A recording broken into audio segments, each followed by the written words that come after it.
Bismillahirrahmanirrahim. Assalamualaikum warahmatullahi wabarakatuh. Alhamdulillah. Nahmaduhu subhanahu wa ta'ala hamdan yuwafi ni'amahu wa yukafi'u mazidah. Ya Rabbana lakal hamdu kama yanbaghi li jalali wajhika wa 'azimi sultanik. Subhanaka la nuhsi thana'an 'alaika anta kama athnayta 'ala nafsik. Walakal hamdu walakal syukru 'ala dhalik. Allahumma salli wa sallim ala habibina syafi'ina wa maulana sayyidina Muhammad wa ala alihi al-mutahharin wa ashabihi at-tayyibin wat-tabi'ina lahum bi ihsanin ila yaumiddin.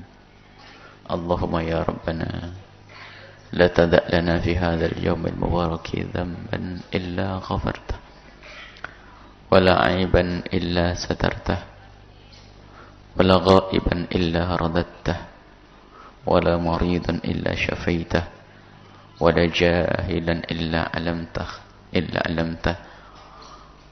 wa la faqiran illa aghnaytah ولا حاجة من حوائج الدنيا والأخرى إلا قضيتها يا أرحم الراحمين. اللهم يا ربنا لا تجعل هذه الدنيا يا ربنا في قلوبنا واجعلها يا ربنا في أيدينا. اللهم يا ربنا احشرنا يوم القيامة مع زمرة حبيبك سيدنا محمد وتحت لوائه. اللهم يا ربنا ارزقنا التوبة قبل الموت والشهادة عند الموت والجنة بعد الموت. أما بعد, yang kami cintai, yang kami muliakan, para orang tua kami, saudara-saudari, adik-adik, baik yang menyaksikan, baik yang hadir atau yang menyaksikan acara ini, atau yang mendengar suara ini dimanapun Anda berada, alhamdulillah. Mari terus kita tingkatkan syukur nikmat yang Allah berikan kepada kita dengan syukur yang sesungguhnya.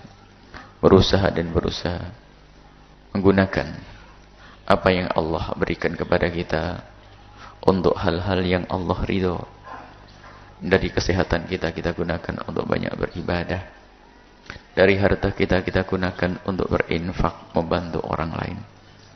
Dari pikiran kita untuk berfikir hal-hal yang menjadikan Nabi Muhammad bergembira, dan seterusnya. Itulah hakikat bersyukur.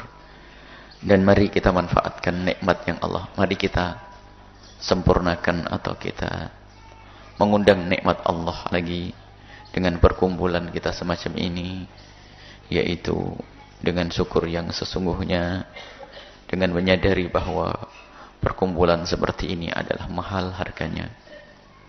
Mahal sekali. Hari ini hari libur, hari orang lupa dan lalai, dengan bermacam-macam alasan. Sesaat alasan keluarga,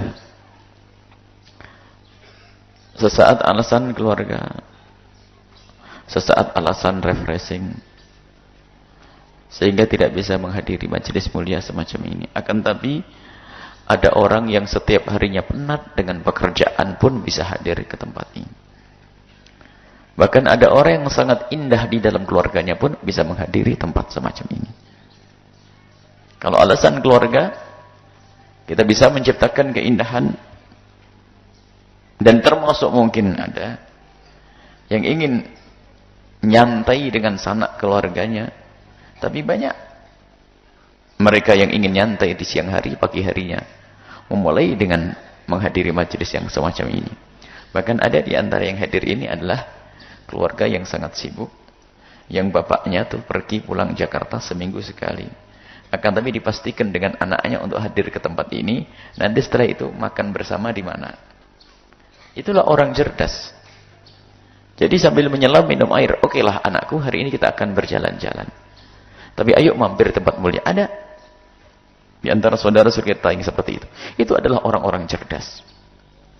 Sebab ini tempat mahal. Hadirnya kita di tempat semacam ini mahal, apalagi di hari libur seperti ini. Mestinya orang kan nyantai. Ada yang maksiat di sana, Masya Allah.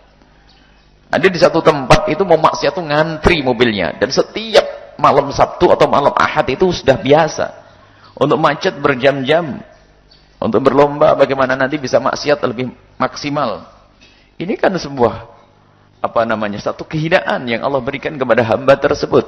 Akan tapi ini semua yang hadir nih, baik yang dapat tempat duduk yang enak atau tidak mendapatkan tempat duduk, baik yang bisa mendapatkan parkir yang enak atau parkirnya di tempat yang jauh, itu semua Allah pilih untuk menjadi hamba-hamba mulia yang dimuliakan oleh Allah Subhanahu wa taala.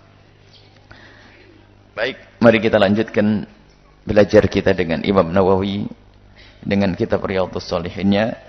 Kita sudah sampai kepada bab fadliz zuhdi fid dunya wal hathi ala taqalluli minha wa fadlil faqri. Bab fadliz zuhdi, bab tentang keutamaan, kebaikan daripada sifat zuhud, sifat hati. Zuhud adalah sifat yang ada di dalam hati. Bukan perilaku zahir yang lemah lembut, sopan santun, bukan. Akan tapi ini adalah sifat hati. Fid dunya, dalam urusan dunia. Wal hathi, dan di sini juga bab menjelaskan tentang himbauan ala taqalluli, untuk menyedikitkan minha, dari dunia. Ini perlu syarah panjang nanti. Wa fadlil faqri, dan keutamaannya kefakiran. Keutamaannya kefakiran. Fakir di dunia dibanding akhirat. Sebab nanti perbandingannya selalu akhirat. Adapun zuhud itu sendiri bukan berarti kita tidak boleh memiliki apapun. Akan tapi bagaimana hati kita tidak dikuasai dan dimiliki oleh apapun. Walaysa zuhdu alla tamlika syai'a. Wa innama zuhdu alla yamlikaka syai'u. Zuhud bukan berarti orang tidak boleh punya apa-apa. Akan tapi yang namanya orang zuhud adalah orang yang tidak bisa dimiliki oleh hartanya. Tidak boleh dikuasai oleh hartanya. Dan zuhud ini ada bermacam-macam tingkat. Bukan semata-mata, bukan berarti zuhud itu orang harus membuang dunianya semuanya. Dia semuanya harus ada ilmunya. Bukan zuhud itu fakir, melarat. Bukan seperti itu. Dikatakan para ulama zuhud yang hakiki adalah bagaimana orang dengan yang dimiliki, bukan yang tidak dimiliki. Bisa menata hubungan hatinya dengan sesuatu yang dimiliki itu. Nah, kalau orang dengan sesuatu yang tidak dimiliki, bagaimana akan disifati zuhud? Dia tidak punya apa-apa. Zuhud adalah dengan dunia tidak mencintainya. Kalau orang fakir gak punya duit 1 miliar, ngomong apa tentang cinta duit 1 miliar? Karena tidak punya duit 1 miliar. Tapi yang punya duit 1 miliar itu ternyata hatinya tidak diikat dengan duit 1 miliar, sehingga baginya mudah untuk bisa berbuat baik. Itulah orang zuhud, biarpun duitnya banyak. Bisa saja orang itu tidak punya apa-apa, bukan berarti dia zuhud. Bisa saja di dalam hatinya banyak harapan tentang apa-apa. Khayal aja malah lebih dahsyat lagi daripada yang kaya. Sudah fakir materi, termanya fakir hati. Sayyidina Sulaiman adalah seorang raja, Sayyidina Daud raja. Tapi beliau adalah orang yang sangat zuhud. Sayyidina Abdurrahman bin Auf adalah seorang kaya raya dari sahabat Nabi, tapi beliau termasuk paling zuhudnya manusia. Nah, bagaimana zuhud itu? Nah, ini. Zuhud itu bagaimana tidak mengikat hatinya dengan yang namanya harta. Makanya Sayyidina Abdurrahman bin Auf waktu itu ditegur Rasulullah, kau akan masuk surga dengan tertatih-tatih. Abdurrahman bin Auf. Kenapa ya Rasulullah? Karena kamu kaya. Oh. Sebab apa? Harta itu akan mengganjil itu nanti. Terus merepotkan orang sampai kepada surga. Sayyidina Abdurrahman bin Auf dikatakan begitu, kebingungan. Bagaimana agar aku cepat? Ya dengan hartamu juga bisa lebih cepat dari yang lainnya untuk ke surga. Makanya setelah itu Sayyidina Abdurrahman bin Auf menjadi orang yang dermawan. Nah, itulah zuhud. Dan ternyata yang namanya kaya itu tetap kaya. Sayyidina Abdurrahman bin Auf kalau ditanya berapa sedekahnya, orang tidak bisa menghitung sedekahnya. Tapi ternyata Allah pun memberi yang tidak bisa dihitung lagi. Sampai Sayyidina Abdurrahman bin Auf setelah menjadi dermawan, ternyata lebih dimudahkan lagi oleh Allah dalam urusan rizkinya, sampai beliau berkata, seandainya aku membongkak bongkahan batu itu di bawahnya ada emas untukku. Begitu gampangnya bisnis. Dikit-dikit jadi duit. Ya. Jadi duit. Apapun jadi duit bagi dia. Itulah orang dibuka rezekinya. Dan kekayaan itu jatah. Akan tapi belajar untuk tidak mengikat hati dengan dunia itu perlu tarbiyah, pendidikan. Kekayaan itu jatah. Ada orang dulu nggak kebayang waktu kita sekolah di SD, SMP menjadi orang kaya raya. Bapaknya pun juga orang kaya, di sekolah pun tidak pinter. Sekolahnya pun nggak tinggi. Taunya wah kekayaannya melimpah ruah, jatah. Yang paling cerdas pun ternyata sarjana ekonomi lagi, sarjana cari duit, ternyata melarat juga ada. Baik. Dan zuhud ini bermacam-macam. Intinya zuhud tidak mengikat hati kita dengan dunia.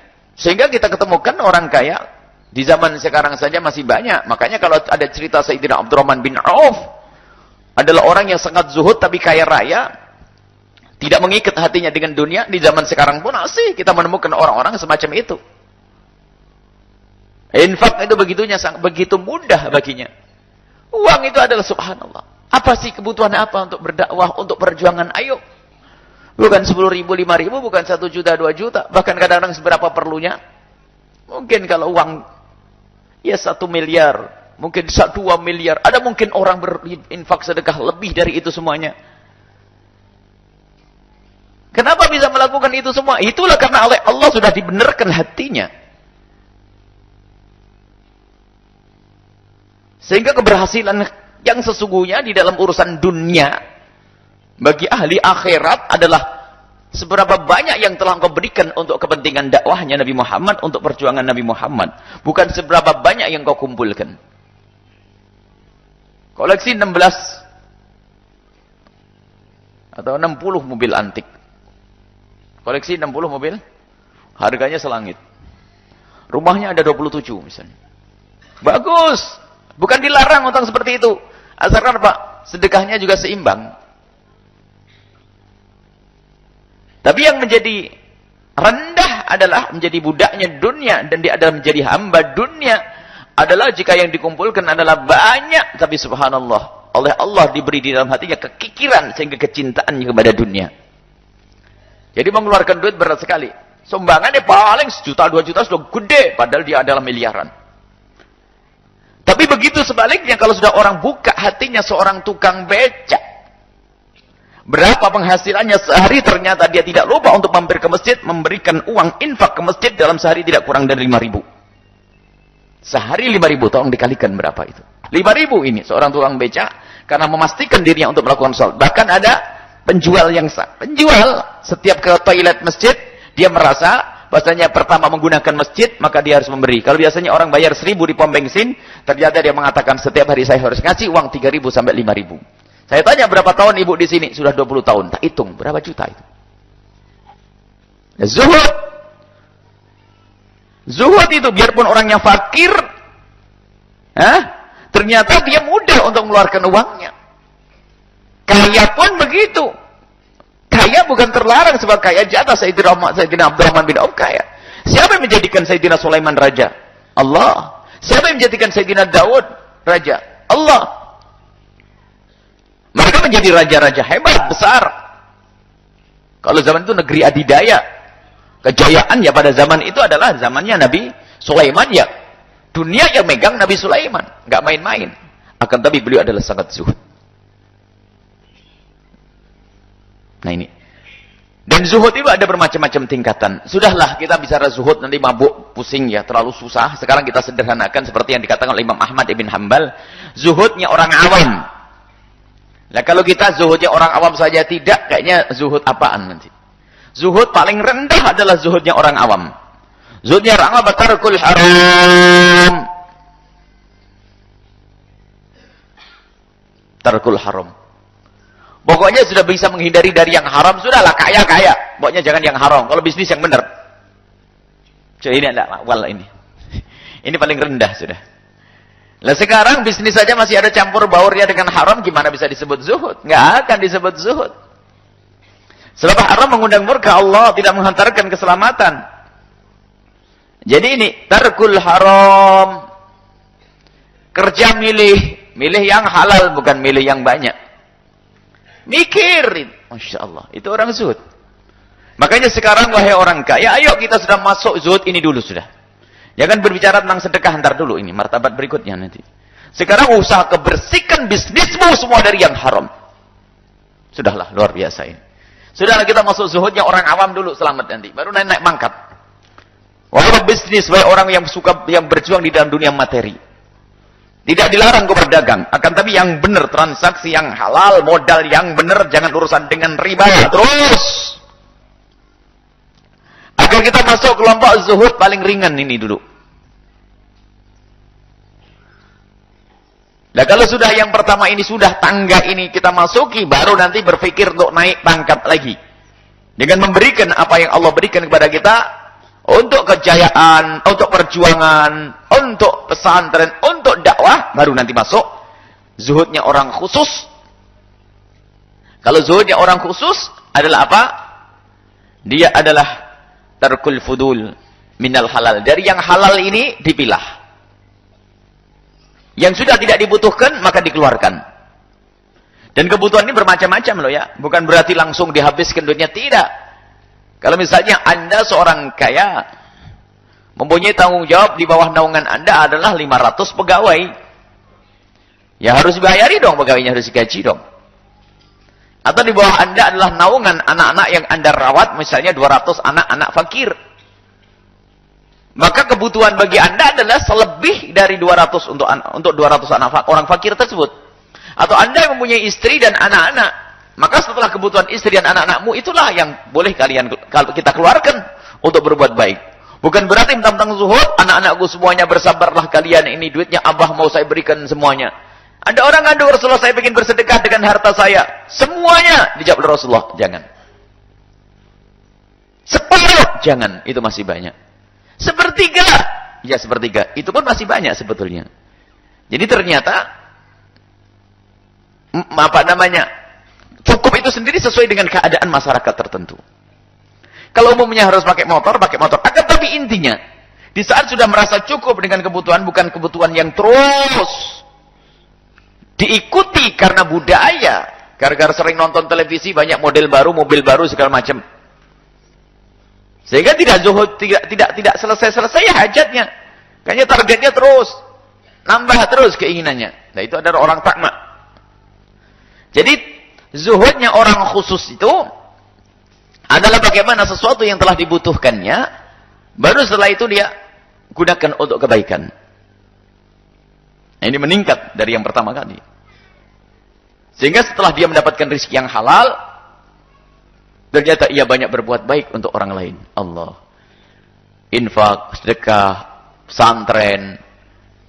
Makanya semoga di sini muncul orang-orang zuhud itu. Setelah diberi oleh Allah kekayaan, memperbesar kekayaannya, akan tapi dia untuk berjuang untuk umat Nabi Muhammad sallallahu alaihi wasallam. Kemudian zuhud yang ketiga adalah tingkatnya para kekasih Allah. Tarkuma yuzhilu anillah. Jadi kata Imam Ahmad, yang namanya zuhud kelas tinggi para kekasih Allah adalah meninggalkan sesuatu yang menjadikan dia lupa Allah. Berarti mempunyai dunia tetap tidak menjadi halangan untuk menjadi zuhud menurut tiga kelompok tersebut. Jadi orang memiliki dunia menjadi kaya ternyata bukan halangan untuk menjadi zuhud. Sebab zuhud kelas paling rendah pun juga orang kaya ada. Yang penting kerjanya benar. Yang kedua kaya raya, sedekahnya banyak khususnya. Tidak hanya urusan zakat, kalau zakat mah wajib. Yang ketiga banyak hartanya melimpah bahkan miliaran, akan tapi justru itu semua menjadikan dia ingat kepada Allah. Ini pernah kami hadirkan dalam hikmah Ibn Athaillah As-Sakandari pada beberapa waktu yang lalu. Nah, itu zuhud. Bahkan ada, kalau dalam Al-Quran disebutkan alhaakumut takatsur. telah menjadikan kalian lalai, takatsur, berbangga-bangga dengan dunia. Ini berlaku kepada orang fakir juga. Gara-gara duit 50.000 nggak sholat duhur sama nggak sholat asar.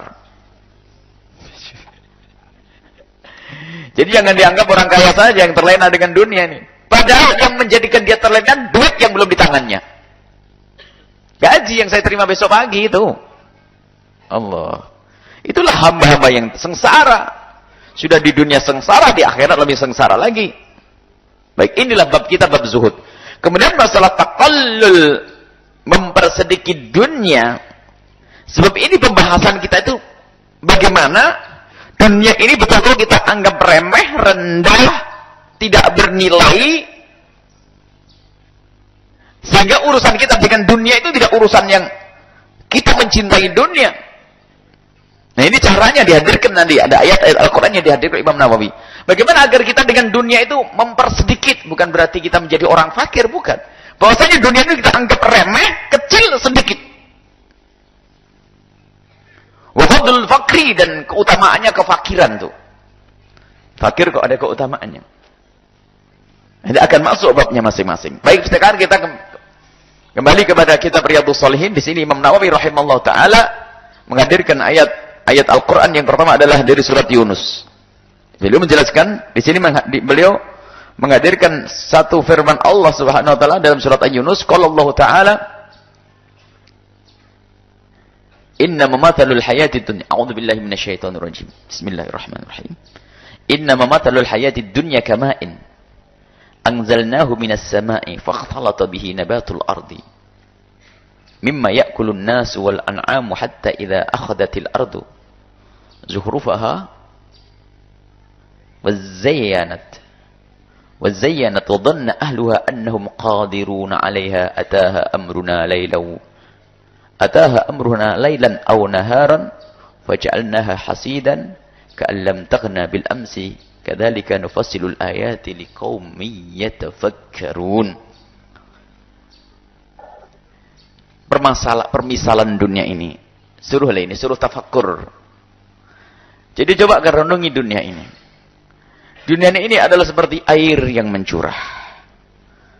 Guyuran hujan dari langit. Kemudian bercampur dengan benih-benih yang ada di bumi. Setelah bercampur dengan benih, maka benih akan tumbuh. Lihat, setelah musim hujan, lihat, tumbuh tumbuhan. Baik tumbuhan yang kita harap tumbuh atau tumbuhan yang tidak kita harap tumbuh, rerumputan dan buah-buahan, padi dan segala macam. Mimma ya'kulun nasu, yang menjadi bahan makanan bagi bangsa manusia. Wal an'am, dan juga makanan bagi binatang-binatang ternak.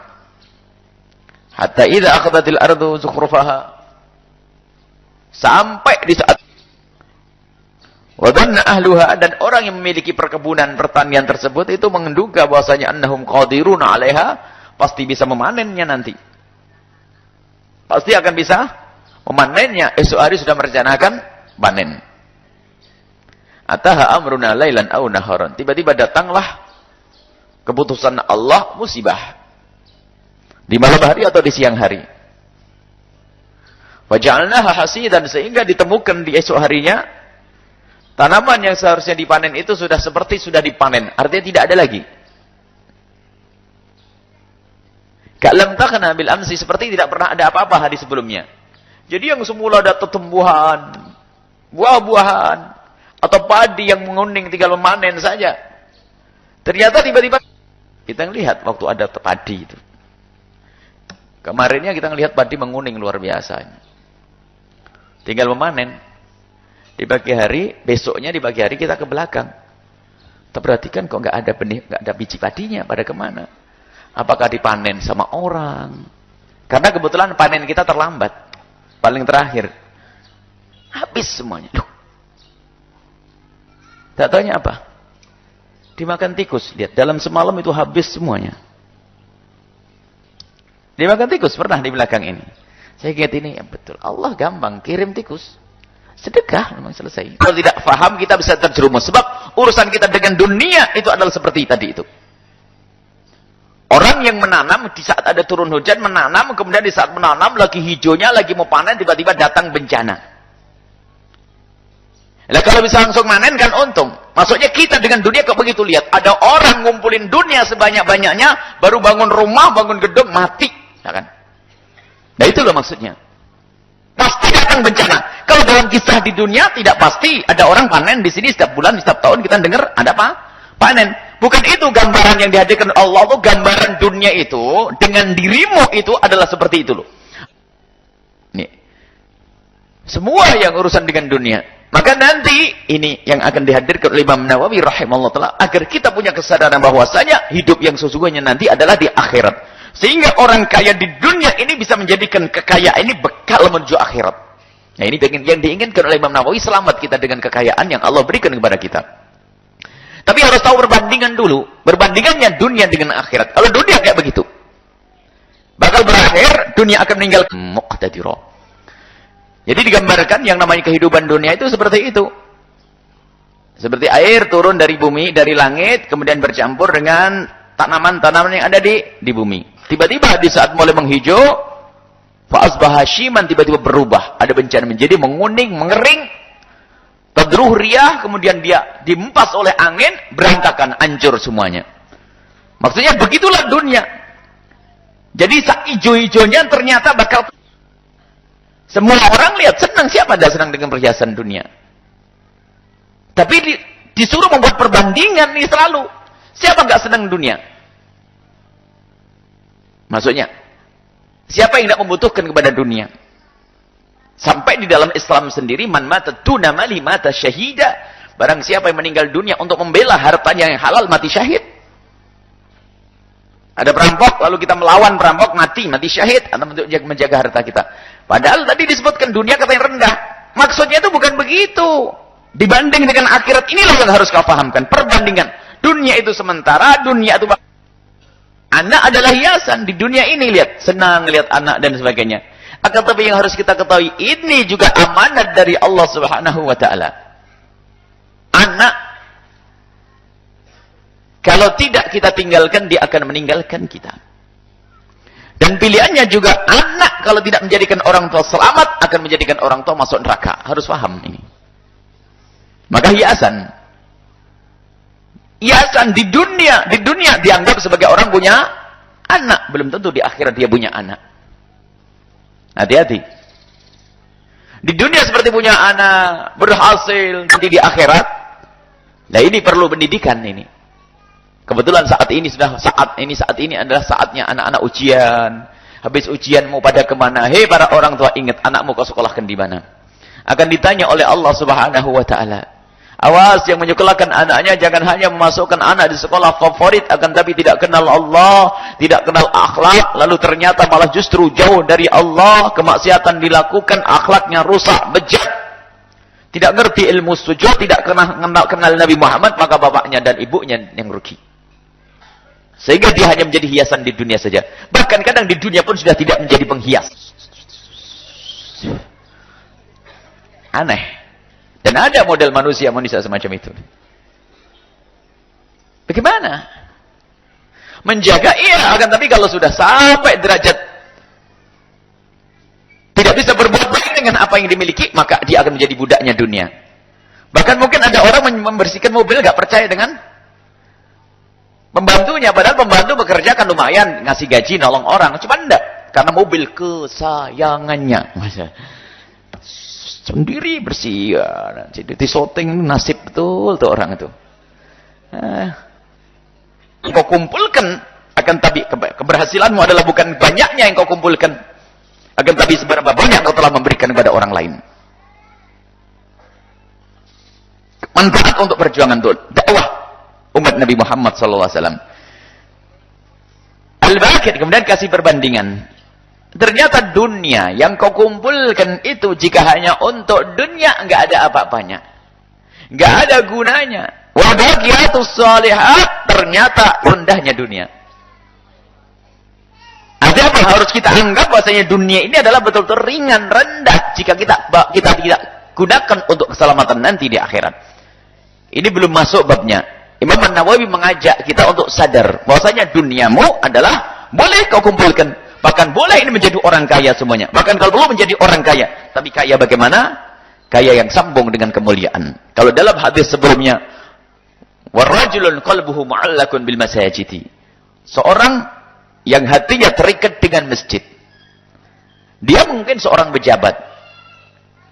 Dia adalah mungkin seorang kaya raya. Sampai ada satu orang membuat satu usaha langsung mengatakan, ini gimana Bu ya, nanti saya pengen hasilnya itu 20% untuk pondok. Pakai tulis hitam di atas putih atau tidak? Ini suka-suka. Sebab kalau hitam di atas putih mungkin cuma 20, tapi kalau tidak pakai hitam di atas putih mungkin bisa saja kamu tidak butuh nanti. Yang penting bertambah baik terus, bertambah baik dan bertambah baik. Ada hamba-hamba yang seperti itu, dipilih oleh Allah Subhanahu wa taala. Jadi dia mencari dunia yang pikir adalah akhirat. Terus semuanya harus begitu. Ini yang diinginkan nanti. Allah Ta'ala dan Allah Subhanahu wa taala berfirman,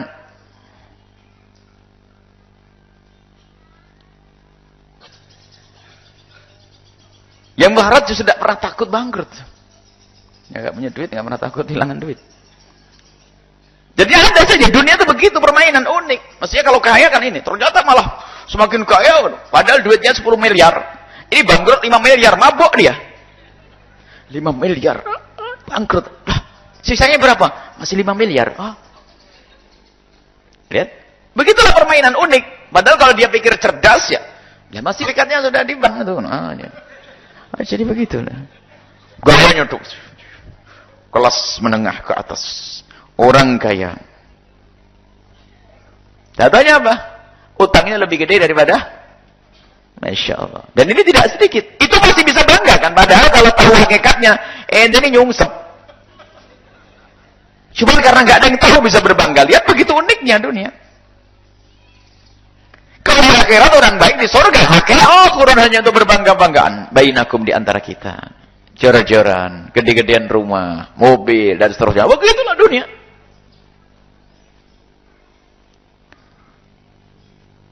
Tapi kalau orang kaya hati, diberi oleh Allah kendaraan mobil, kita syukuri, nikmat. Ya kan? Tapi di saat dunia itu saya beli mobil hanya karena bangga-banggaan. Kenapa? Saya harus beli mobil. Tetangga saya beli sini, mobil mewah, rumah megah. Tak taunya tetangga kita yang kafir nggak pernah sujud lebih kaya. Karena memang itu bukan kehidupan yang sesungguhnya. Maksudnya tidak membuahkan apa-apa di akhirat jika tidak hubungkan di akhirat. Bukan kehidupan dunia ini adalah hayal, bukan. Hayal bagaimana? Nyata, yang makan, minum, dipukul sakit, ribut dengan benar, bukan hayal ini. Ini hidup yang sesungguhnya ini. Kehidupan dunia adalah hayal. Bukan. Allah Maha Kasih. Nah, ini prinsip ekonomi yang sesungguhnya, pengeluaran sekecil-kecilnya untuk mendapatkan hasil sebanyak-banyaknya ini. Masih ingat waktu di SMP dulu suruh ngafalin ini. Tapi urusan duit itu. Urusan duit yang prinsip ekonomi. Lagi nih. Di dunia lihat. Dan juga kemaksiatan, na'udzubillah. Kemaksiatan akan diganti dengan hukuman nanti. Jadi insinyur, anakku jadi dokter, anakku jadi ulama, bangga-banggaan tak? Oh, jadi kiai, jadi ini. Itu bukan untuk bangga-banggaan, akan tapi bagaimana semua kita jadikan perjuangan. Bukan untuk sombong-sombongan. Kalau hanya untuk jadi bangga-banggaan di dunia berakhir. Kamathali ghaith. Seperti hujan yang menjadikan ajabal kufar, orang kafir terkagum-kagum. Nabatuhu, jadi ada hujan, curahan hujan ke bumi lalu menghadirkan ada sebagian dari mereka yang mendapatkan pengampunan dari Allah karena dia adalah orang yang sadar akan Allah, kenal Allah, dan mendapatkan dan juga mendapatkan keridhaan dari Allah Subhanahu wa taala. Wa mal hayatud dunya illa mata'ul ghurur. Bukanlah kehidupan dunia ini kecuali adalah tipuan. Artinya apa? Yang tidak cermat di dunia maka dia akan tertipu. Masih banyak ayatnya. Insyaallah kita lanjutkan pada pertemuan yang akan datang.